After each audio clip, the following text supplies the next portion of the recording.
rare and balanced view on politics in today's world. Based on facts, born of rationality, common sense, and logic, providing context on today's events. This is American Perspective with Rick Thomas. Hello, everyone. Welcome to American Perspective. I am your host, Rick.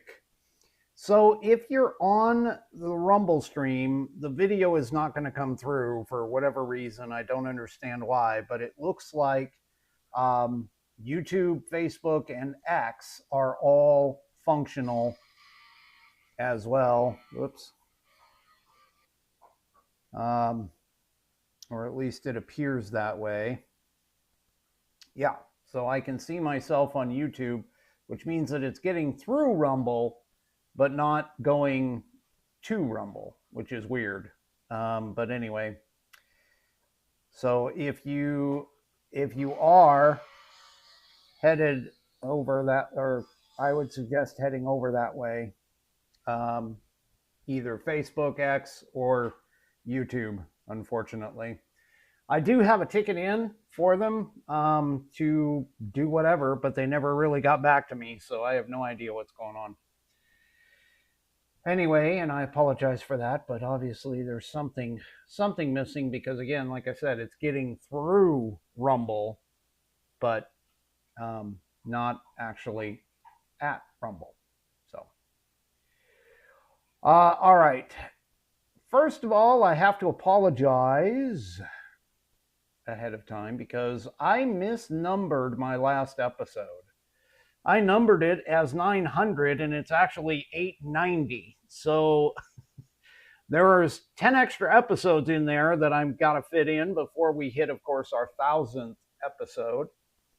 That being said, I do want to give you an idea of when that is going to hit. So take a look here. And as you can see, this is an online date calculator, business day calculator. And I have it set up to where Saturday is is also considered a business day. And so there you go. It looks like for 109 days or 109 episodes, which is what we're at, the date for the 1000th episode will be September 16th. Of 2026. That'll make 1,000 episodes of the show. So there you go. That's sorry. I know Nana is my unofficial producer and math person, and she unfortunately we had a little disagreement on Saturday about when the episode was going to hit. So there is the date provided. Now keep in mind, I do have one day, June 20th, where I will not be transmitting. So that actually means, here, let's add that date right here. So let's add the date that I'm not going to be transmitting, which will be June 20th. And that changes things. That takes it to the 17th. So September 17th is when we are on track for 1,000, episode 1,000. All right. Well, I want to show something to you here because a lot of you wonder sometimes about my computers and things that I have. And so here you'll see right there, that's the laptop top. It has, of course, All American. I love my Constitution, or I love the Constitution. And obviously you can't miss True Grit right here, TGRN right here on the top corner. Yep. And then, of course, Home of the Free because of the Brave. So there you go. Just thought I'd give you a little look. I wanted to try and do that on Saturday, but that didn't quite work out. So, whatever. All right, let's go ahead and get things kicked off tonight. Let's see, who is Oh, yes. Tonight's pledge is going to be recited by none other than Fat Paws. May he rest in peace. So, if you are of mind, please stand, remove your hat if you're wearing one, like me. Place your hand over your heart and follow along with Fat Paws as he recites the Pledge of Allegiance. I pledge allegiance to the flag of the United States of America and to the republic for which it stands, one nation, under God, indivisible, with liberty and justice for all. And of course, I thank him for that wonderful rendition of the pledge. Like I said, may he rest in peace. Yeah, we sure do miss him. We sure do miss him. So, okay, let's get on to tonight's headline sponsor. But before I get to tonight's headline sponsor, because of the fact that it is the headline sponsor, give me just a second here. I got to get, obviously, things running again. Whenever my phone shuts down on me, Todd Blanche was he was talking and doing an interview, and he was referencing when Barack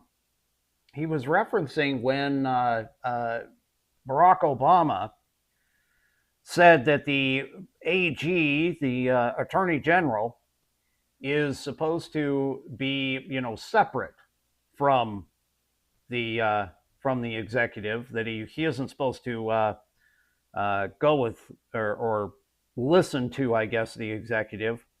But in actuality, Todd's got a different. He's got a different view on that. Let's go ahead and take a listen to that. President Barack Obama said, and I quote, "The White House shouldn't be able to direct the Attorney General to go around prosecuting whoever the president wants to prosecute." You're the Attorney General. What is your response? Well, coincidentally, I happen to have, I think, a copy of our Constitution. So if we want, we can read our... Wait. He doesn't have a copy of the Constitution, at least not a proper copy. What he actually needs is he needs to have the Institute on the Constitution's leather-bound U.S. Constitution to support himself and be able to pull this out. I mean, this is a keepsake here, folks. This is a keepsake. Now, how do you get this? You go to theamericanview.com. That's theamericanview.com and join in with their mission to restore the constitutional republic through grassroots education. Now, all courses or all this, I'm screwing this all up. Wow. Talk about live TV, folks. Anyway, head on over to theamericanview.com, go to the shop, and then hit the Legacy Library. And in there, you will find this leather-bound U.S. Constitution. Take a look at this. It's got 1/8 of an inch of Saddleback leather wrapped around pages that are water and tear resistant. No cheap glue here, folks. It is stitched all the way through the binding.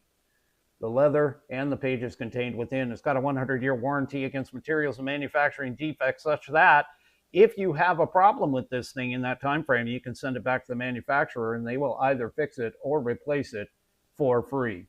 It is buddy tested, buddy approved, Billy tasted, Billy approved. My youngest whiskey warrior has confirmed that the information contained within will help you to achieve your civics badge in Scouts. Not only that, but also your civics exam. And hey, if you're going for a naturalization test, this is a good book to have. Go to theamericanview.com. That's theamericanview.com. Go to the shop and the Legacy Library, and you'll find it in there. You can grab yours today. And of course, I thank the American View, I thank the Institute on the Constitution for sponsoring this program. All righty. So let's get into tonight's numbers, things are going on. Well, you know, the Dems have had some challenges. And they're discovering over time, that they're not quite in the hot seat that they thought that they were in not too long ago. Well, of course, they did some underhanded things with the redistricting and everything else. I got a bunch on that here in just a few minutes. But before I get going on that, I wanted to show you our good old friend, Harry Enton from CNN, who, well, let's just say he's kind of got a little bit of a reality check for these guys. Let's go ahead and... in the race for Congress. You surely... Hold on. I'm getting there. Hang on just a second. This is what happens when you... All right. Here we go. Now let's listen to Harry. Surely that same poll would show Democrats with a big advantage in the race for Congress. You would think, but I think this poll serves as a big-time reality check for Democrats, and that is, it ain't over yet, especially with the redistricting when we look ahead to the 2026 race for Congress. You would have thought that the Democrats' lead would expand on the generic congressional ballot. It didn't happen. Look, in March, Democrats were up by 6 points. Look at this now. Democrats are up by 3 points, and I want you to note the yellow lettering. No clear leader. It is within the margin of error. So despite all of the talk about Donald Trump's unpopularity, the fact is Republicans very much remain in the game when it comes to the congressional midterms, which are occurring in what, 6 or 7 months at this point? Yes, and don't call me Shirley. So a lead of 3 points in the generic ballot test here. Does that get the job done? No, it might not actually get the job done. And I love any reference to Airplane, I will say, and Leslie Nielsen. Look at this. Okay, take a look here. Democrats in the National House vote margin. According to my estimate, what they need for control with redistricting in terms of the national popular vote is somewhere of a win between 3 and 4 points. What's CNN's current poll with no clear leader? It's a 3-point advantage. If this were, in fact, the actual result come Election Day, the race for Congress, the race for the House, would be basically a toss-up. And that is why the redistricting efforts that have been happening are so important. Because before the redistricting happened, Democrats essentially just needed to win the National House popular vote in order to win control of the House of Representatives. But now, with the redistricting, their ladder, they have to climb ever higher, and a 3-point win may very well not do it. This is well within the realm of possibilities. Could be Democrats take back the House. You know, if Democrats outperform the CNN poll by a few points, they take it back. But they could underperform as well, and that would be big-time trouble. As I said at the start here, this game is most certainly not over. Republicans very much in the race for the House of Representatives. They're in that game. All right, and I was saying, surely that same poll would show Democrats with a big advantage. All right. So, as you noticed, the Dems, they have to get that redistricting going. Well, unfortunately, they're not going to do it. They're seriously, they're not going to do it. And this is part of the reason why they have such a problem with the redistricting, and why they're having such a challenge with the redistricting in terms of what it is that they need to be able to see. Democrats can't live or can't win on policy. The Democrats cannot win on policy. The American people don't like their policies. They have demonstrated that over the course of the last, especially because of the fact that they have gone so far left. Now, it's not my left is over here. Because they have gone so far left. And so that is a big, big problem for them. And so they have to get this redistricting done. They have to figure out how to get this. Now, the big key out of all of this, of course, was California, which potentially could run into some challenges. We've talked about that and discussed that on this show. But it's also that Virginia was a key place that they needed to have this done. Now, that being said, Virginia, we already know the state Supreme Court has shut them off because they said that the process was not followed correctly. And because the process wasn't followed correctly, they aren't going to get their districts. Well, the Dems have not given up. In fact, take a look at this. Right here, Jay Jones is appealing the Virginia Supreme Court's redistricting ruling. Well, he's sending it up to the United States Supreme Court, and that's the problem. By the way, Jay Jones finally got his spelling errors corrected. He was sending it or talking about the centaurs. He also in Virginia, not Virginia, and a few other typos were a problem. Well, even his submission to the Supreme Court of the United States had several typos in it. For an example, he was appealing to the, according to the document, he was appealing to the Virginia Supreme Court, even though the documents actually went to the U.S. Supreme Court. This guy can't figure his own head out of a hole in the ground, to be honest with you. And that's part of the problem. Well, and you don't believe me on that. Whoops. If you don't believe me on that, here's a couple of the documents right there. Some of the spelling errors were still present. You can see right there the Virginia, yeah, and the centaur. And then they also pointed out that he was trying to send it to the Supreme Court. You can see right down here, this one.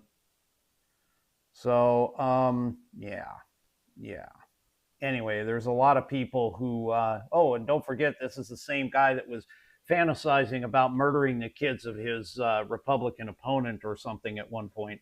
We can't forget about that. That was the big scandal a while ago. We talked about it on the program as well. And here is the error for the emergency application to the Supreme Court of Virginia, but he sent it to the U.S. Supreme Court. These guys can't even get themselves straight to save their life. Anyway. Well,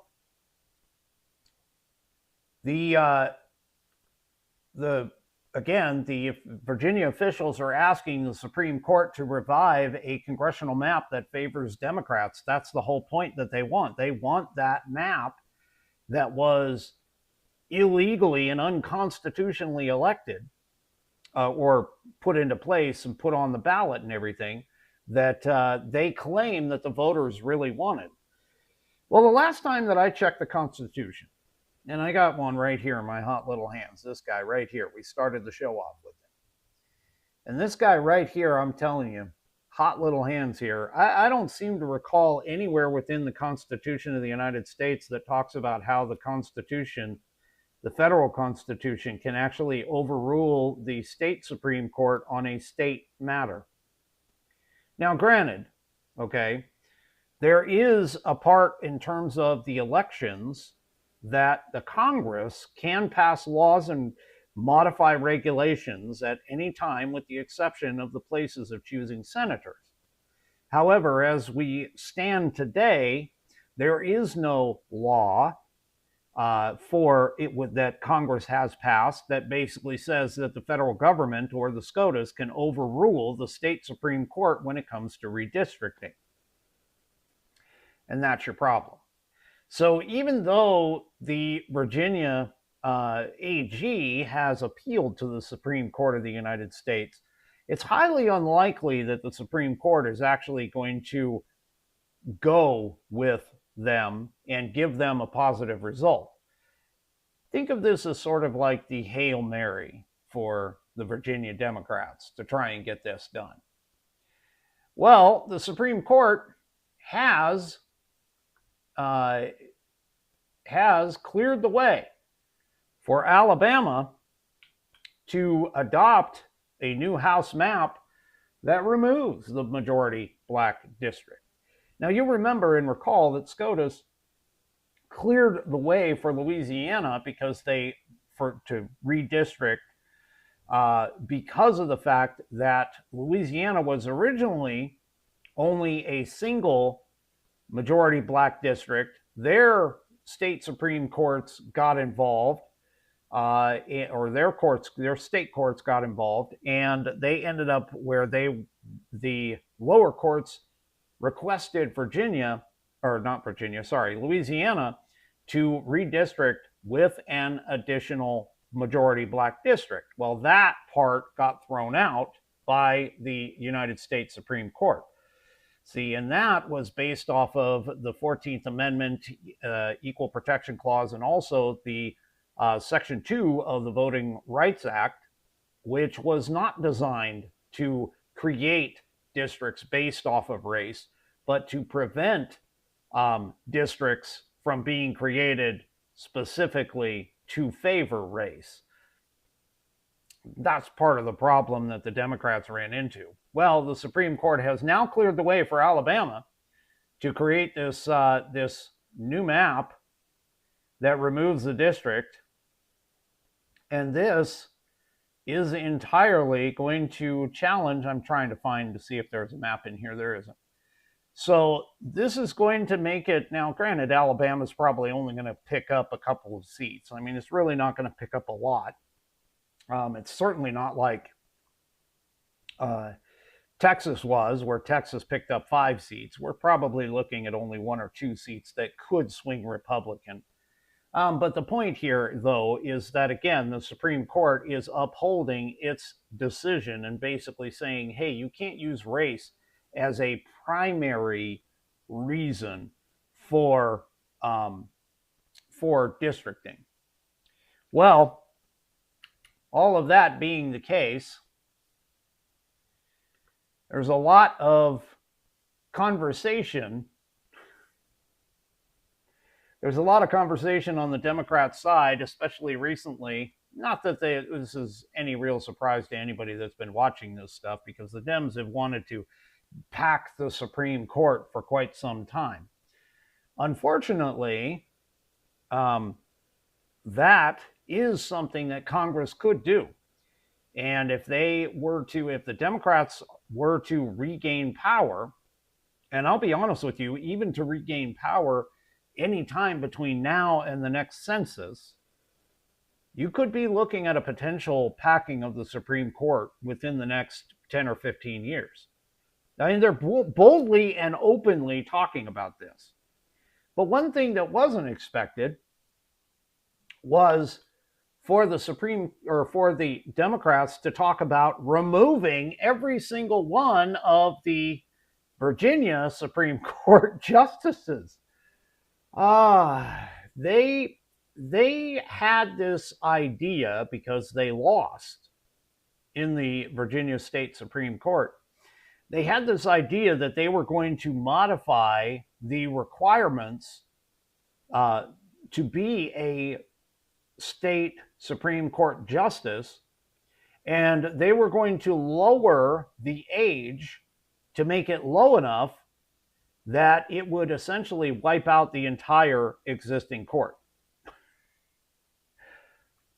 Telling you, the Dems are looking to take out whatever they can. They are in the throes of what some might consider to be an extinction event.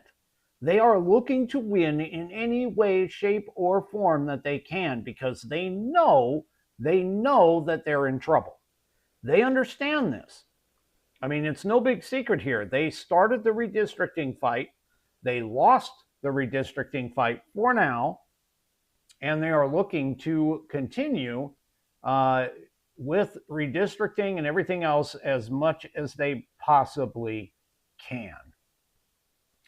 So,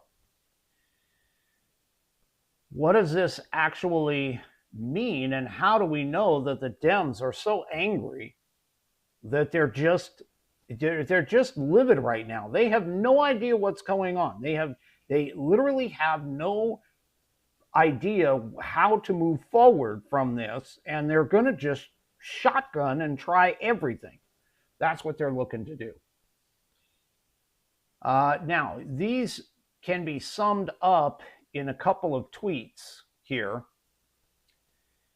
And let's go there. There we go. This can be summed up in a couple of tweets. And mainly just because of the fact, now keep in mind, places like California, Illinois, Maine, New York, New Hampshire, anything up in the Northeast, it's already been redistricted to the point where they don't have a single Republican, even though the whole states, many of those states up there vote anywhere or are representative in the voting process anywhere from, say, 25 to almost 50% Republican. There is literally 0 seats up there that are Republican representatives in Congress. Every single one of them is a Democrat. And so they've already done a lot of it. The Democrats have already done a lot of their gerrymandering, their redistricting, and everything that they can. They've essentially milked it relatively dry. However, this particular tweet by a gentleman by the name of Christian Hines, he says, well, they may not be done yet. So the Democrats have the opportunity, and by the way, just because we've won a couple battles, definitely don't think that the Democrats are completely out of the war yet. They're hurt. They're on the ropes, but they're definitely not out of the war yet. And so now this is reading from the tweet, between now and 2028, the Democrats are going to try and target a host of additional states, including ones that they've already worked to gerrymander, both successfully in California as well as unsuccessfully in Virginia. Now, not all of these efforts, Christian writes, will succeed. For example, Colorado is going to be difficult to abolish the commission that was set up due to the 55% constitutional amendment threshold, and Illinois and California Dems may have to leave at least one GOP vote sink each. However, the Republicans have got to be prepared to double down and do the necessary work to preempt the Dems, because it is essentially inevitable that they will redraw their maps somewhere. Now, take a look at this map that he's pointing out. So he's showing that as of right now, the Democrats could potentially, with redistricting every single state that they possibly can at this point, they could end up coming up with a 35 additional seats, where the Republicans would redistrict. And as you can see, there's states like Alabama and Florida, North Carolina, some at Mississippi, and a couple others that are in this area that could redistrict, and the Republicans will only come up with 29 seats. Now, the rest of these obviously are considered toss-ups. Now, obviously, places like Wyoming, Montana, they'll probably stay red completely. But that being said, everything that you run across in terms of all of this is all based off of the 2020 census. And when it comes to the 2030 census, that very well could mean the death knell for the Democrat Party in terms of the ability to get back into power easily. And the reason being is because of the fact that California, New York, a lot of these Democrat states have been losing population. We're talking like 800,000 people per year, which, if I recall correctly, is roughly about the amount that a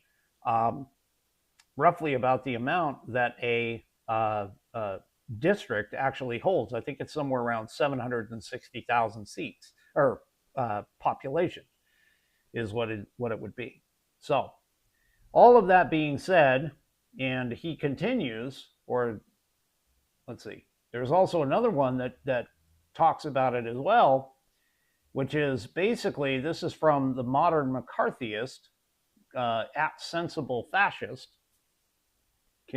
being a play on the word. But he, whoever this account is, says, I don't think people understand just how much of an existential crisis Democrats are in.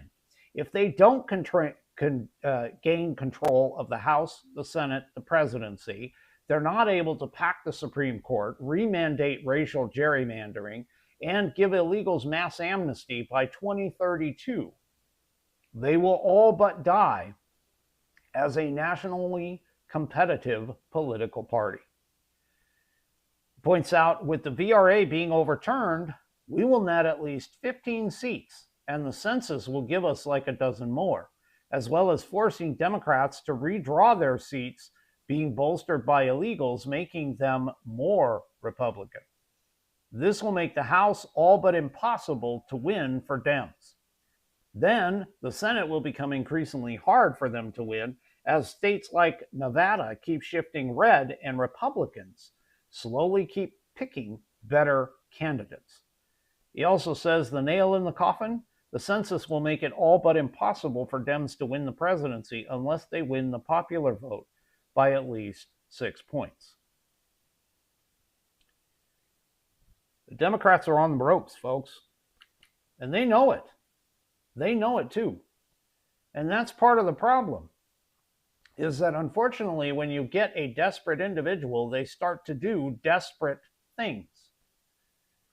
And this isn't just happening in the gerrymandered states. This isn't just happening on a national scale. This is also happening in places that are a little bit more local, let's say. For an example, in California right now, they do not have a clear front-running candidate for the governor of the state. And while that state used to be a Republican-run state, I mean, you had one of the greatest presidents of the United States in modern history, Ronald Reagan, came from California. And he was governor prior to becoming president. But unfortunately, somehow, after that wonderful run, the Democrats took control and have been in lockstep power in all of the state levels, state governments, for, well, literally since then. This year, though, this gubernatorial race, they are looking at a possibility, because they have gone over to what they consider to be a lock for their party. Because again, a lot of these states that change over to the top two system, rather than picking one person from each party, it's the top two vote getters that move on from the primary side, move on to the general election.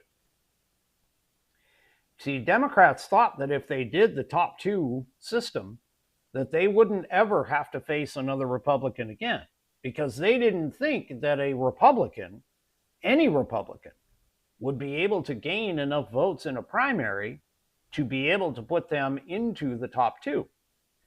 At worst, they would only get one in the top two, and then it would be no different than like a standard election would be, which would be one Dem, one Republican in the final race.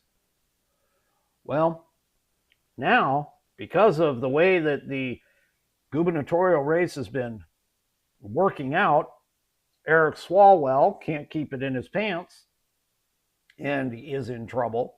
And you have the rest of the Democrat field not being very, shall we say, inspiring from the Democrat side. There is a possibility that you could have two Republicans on the ballot in November. And this is what is scaring California Democrats. Take a look at this. California Dems to change election rules out of fear of GOP wins. Like I said, they're going to be pulling out the stops for everything.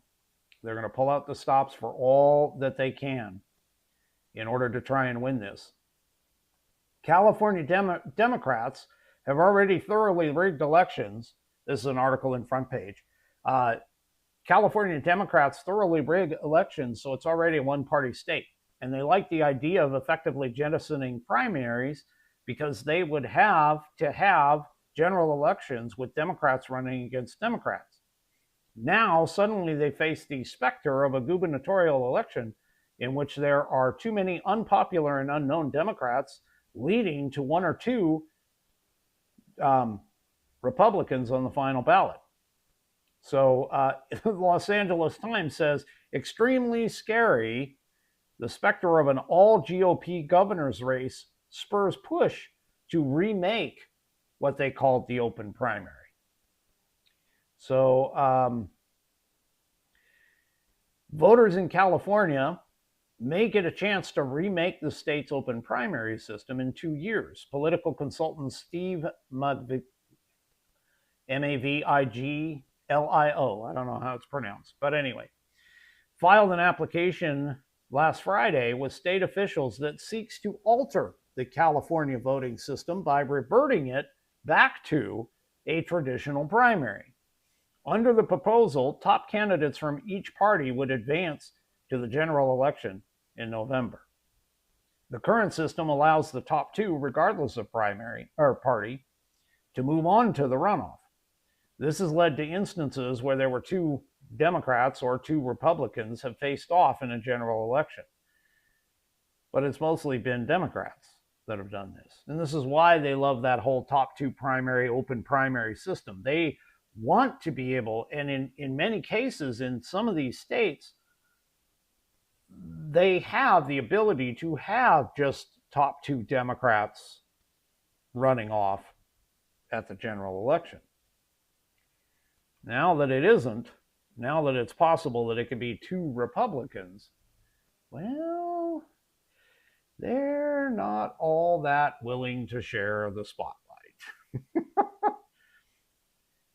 Now keep in mind, all of this stuff is basically somebody somewhere put together this strategy and thought that all of this was going to work out. They put their eggs in a lot of baskets, and they thought that every single one of them was going to come home to roost. Well, apparently, according to this gentleman who is starting it out, he's got Prop 14 is what they're calling it. And he says in a news release that Prop 14 is fueled by concerns that California's primaries are disenfranchising a majority of California voters by limiting choice to candidates from one party. I don't think he cared about that when it was the Democrats, which is exactly why these underhanded tactics are becoming very, very popular. Keep in mind that the word democracy that the Democrats throw around all the time is not a democracy when they're winning. It is only important as a democracy when they are no longer winning. All right, let's see here. Go back over here. And let me see if I can do an ad real quick here.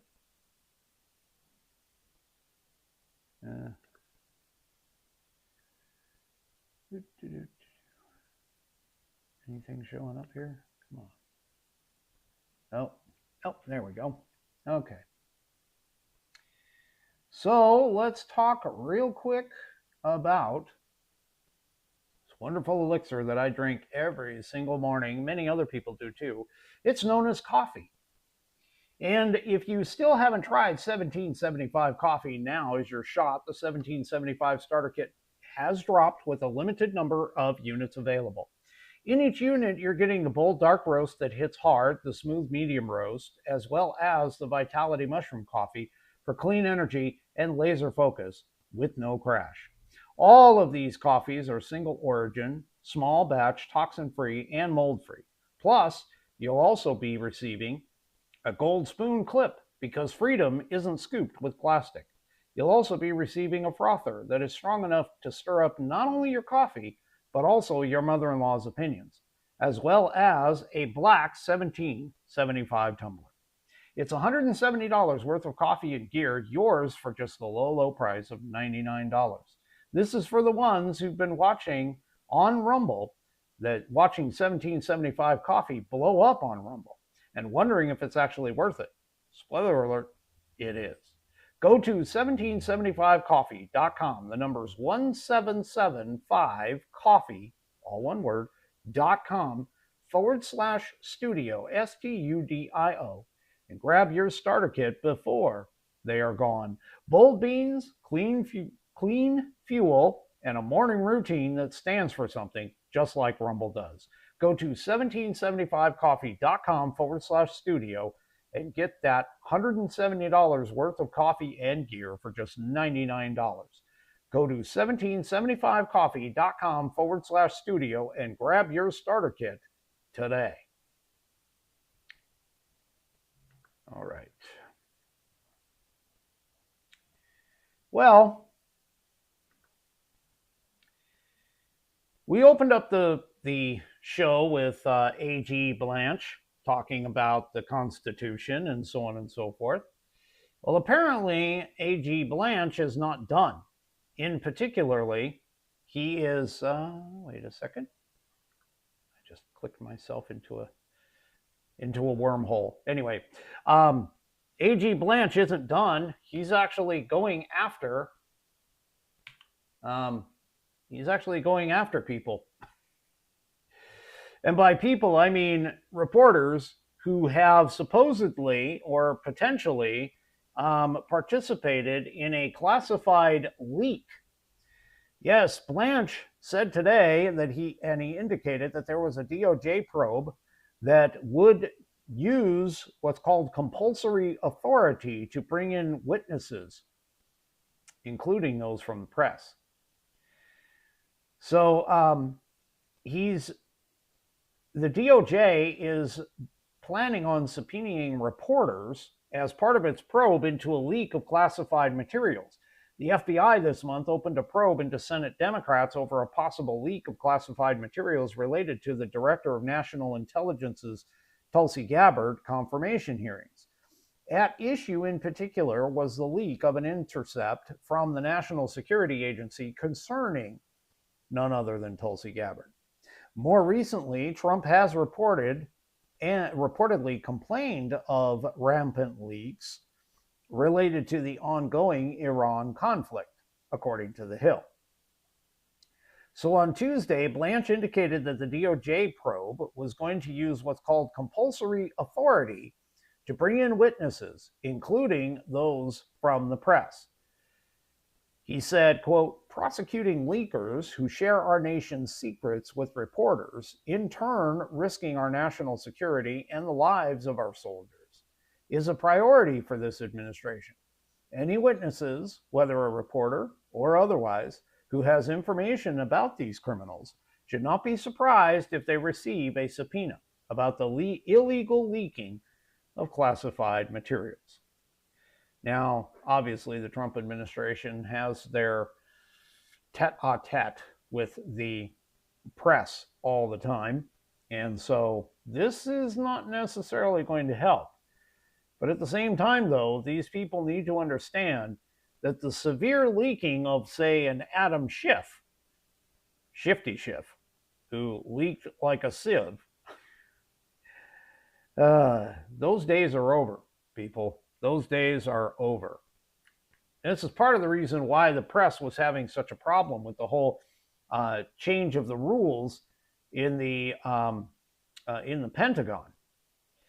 Well, to continue with some good news, not that I think this is really necessarily going to go anywhere, but sometimes when you have no clear path forward, you sort of almost only have to try. Now, what am I talking about? Here in the Constitution, this wonderful little book right here, which we started off the show with, this book talks about how to remove people from office by use of the process known as impeachment. Impeachment, for those who may not know, although I have the most intelligent listening audience in all of the ethosphere, so I know that you guys know this. But basically, the process of impeachment is you have to have evidence of what is considered to be high crimes and misdemeanors. Now, obviously, that isn't a very well-defined terminology. Most people think that it is, the most egregious of crimes, the most egregious of actions that should be utilized for impeachment, rather than just a phone call where somebody just says, hey, I need you to help me so that I can hopefully prosecute my predecessor for illegal crimes. Yeah. Anyway, because of the fact that Trump was impeached twice for what is essentially some things that you're kind of like, well, he was impeached over his actions on January 6th. Well, he didn't have any actions on January 6th. And in fact, they had an entire dog and pony committee that they tried to outline all of this damning evidence, and it was all based off of the shall we say, fantasies of one Cassidy Hutchinson, who was coached, let's say, in terms of her testimony. And then, of course, you have the whole Ukraine phone call. Because all of this was made up by the Democrats in order to try and eliminate the president, the sitting president right now, but the previous president of the United States as well, 45 and 47. Well, now a Republican lawmaker is not playing around. He's unveiled a historic move in an attempt to expunge both maliciously false impeachments against Trump. So Representative Daryl Issa, I guess, from California, has introduced a resolution aimed at reversing the two impeachments from Donald Trump in the House of Representatives. Now, remember what I said, impeachment actually has two parts. The first part is to come up with the charges and the evidence. The second part is, which is what happens in the Senate, is to have a trial and determine whether or not the person is guilty of any problems or guilty of any crimes, and if so, do we remove them or not? As you recall, President Slick Willie Billy Clinton, he was convicted of his exploits in the White House, but he was not removed from office for them. Now, that being said, President Trump went through the impeachments, they went to trial, and it was tossed out. There was no further action taken by the Senate. And so now Representative Issa has said that he needs to rectify a situation where Democrats used, quote, knowingly false claims in a partisan attempt to destroy the president's reputation. So the House resolution is numbered 1211, and it was referred to the House Judiciary Committee, which Jim Jordan chairs. And this resolution declares both of Trump's impeachments, approved by the House in 2019 and 2021, should be formally expunged as if such article had never passed through the full House of Representatives. Now, he pointed out that the fact that the Constitution doesn't spell out what to do when you're wrongfully indicted somebody, and impeachment is basically an indictment, and it's an indictment that you can't really be acquitted from. If you're impeached by the House, famously, where do you go to get your reputation back is the question. And that's the thing, is that there's a lot of stuff that's inside this Constitution. There's a lot of stuff that is inside of our founding documents that is, well, you do this, but there's nothing else for it. For an example, what happens when you have an election that was stolen or that malfeasance modified the election results in some way? There's no guidelines. There's no rules. There's no remedies. There's nothing that is put out in the Constitution in order to fix it. And part of the reason for that is because of the fact that the founding fathers all had a awareness of the fact that men, for the most part, would act in, shall we say, evil ways. However, they did have in their belief that even though men would act in those evil ways, that good would prevail. And so this is something that is really kind of big. It's let's say a beginning or a starting of potentially rewriting the rules in terms of how to deal with what happens when you have a challenge such as impeachments that are literally wrong. Okay.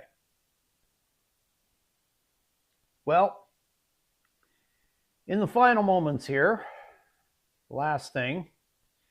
Now, if anybody, seriously, if anybody had any question as to whether or not Hunter Biden was guilty of crimes, all you had to do was look at the fact that Joe Biden did a completely unprecedented, never before done, not only in the length of the time that is covered by his pardon, but also the fact that he even pardoned a family member, in which a lot of people had basically asked the question, is it even possible? Well, it's clearly possible because it has occurred. And by the way, keep in mind, don't forget that Joe Biden was that pardon was the only one that Joe Biden physically signed. So while the pardons of Anthony Fauci and some of the January 6th committee members and some of the other ones are come in question because they were using the auto pen. By the way, we haven't really heard anything since then other than the fact that they were questioning whether or not they were valid. But all of that being the case,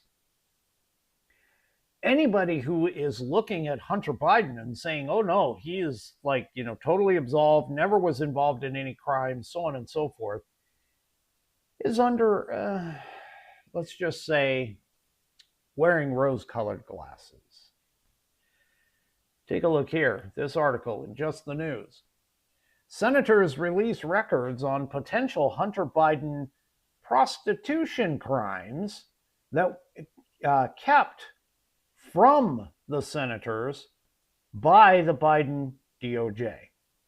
So Senator Chuck Grassley, I'm just going to say, fantastic senator, great guy, doing the yeoman's work here for all of this. But two Senate committees, this in the piece, two Senate committees have obtained records from Justice Department that show the government possessed evidence of potential prostitution-related crimes related to former first son Hunter Biden. And you kind of got to wonder why he exited the states and is living overseas now. I believe in a country that has no extradition treaty with the U.S. But anyway, Senate Judiciary Chairman Chuck Grassley and Senate Permanent Subcommittee on Investigations Chairman Ron Johnson had requested the records from the Justice Department in 2022, pursuant to their investigation into alleged corrupt acts and conflicts of interest by members of the Biden family. The requests were not answered at that particular point in time. The Republican senators say that the records, which included text messages between Hunter Biden and the women, show that the government had significant evidence of potential what they call Mann Act violations allegedly committed by Hunter Biden from as early as October in 2020. For example, these messages show that Biden appears to have purchased a flight from Los Angeles to an unknown destination for an unidentified woman in 2018. In their September 2020 report on Hunter Biden's business interests in Ukraine, when his father was vice president, senators pointed to evidence that the younger Biden had paid women who were citizens of Ukraine and Russia. Some of those transactions were allegedly linked to what appears to be an Eastern European prostitution or potentially human trafficking ring. Now, the Mann Act prohibits the transfer of individuals across state lines for prostitution or for, quote, any other immoral purpose. Now, if he did these things, and he did them outside of the pardon that was given to him, which was a 10-year span, Hunter Biden could be looking at going back into court or being referred to the DOJ to go back into court. Now, the IRS themselves, you remember the two IRS investigators. The IRS were probing Hunter Biden's tax violations, also said that they had found evidence of potential Mann Act violations, according to Just the News' previous reporting. One of the investigators who later blew the whistle to Congress about alleged favoritism shown to Biden by his father's Justice Department testified that Hunter Biden frequently deducted expenses for prostitutes and appeared to pay for their travel across state lines, which, as we all know now, is a violation of the Mann Act. Grassley said that the Justice Department's failure to turn over the records earlier is further evidence of the favoritism that was shown to the then president's son. So he said that the DOJ possessed evidence of potential crimes, yet it is unclear what steps they took to fully investigate the shocking evidence. He also says, we do know that President Biden followed it up by issuing an unprecedented pardon to get his son off the hook for serious crimes. This is an affront to blind justice, and it is especially sickening considering Hunter Biden's actions appear to have put vulnerable women at risk. Now, keep in mind, the leftists are sitting there and constantly talking about how much Trump's DOJ has, gone after people and, persecuted their own folks. In fact, we started the entire episode with a conversation about that, where Todd Blanche pulled out his Constitution from his pocket. These Democrats, man, there is nothing that they won't do. There is no level to which they will not stoop in order to win, and there is nothing that they will not do to cover up their crimes. All right, folks, that is it for me for this evening. Do me a favor, if you haven't already, head on over to rumble.com, get yourself an account. It is free. And once you are signed up and signed in, make sure that you search up the American Perspective channel and hit that green follow button to get notified every time that I go live. Also, too, don't forget to give me that thumbs up, thumbs down, or in the case of 3 Chevy, the thumb sideways, or maybe even one at an angle, across all my platforms, whether it's X, YouTube, Facebook, or, of course, the aforementioned Rumble. We will see you tomorrow night, 5 p.m. Pacific, 8 p.m. Eastern Time, right here on American Perspective. Have a great rest of your evening, and good night, everybody.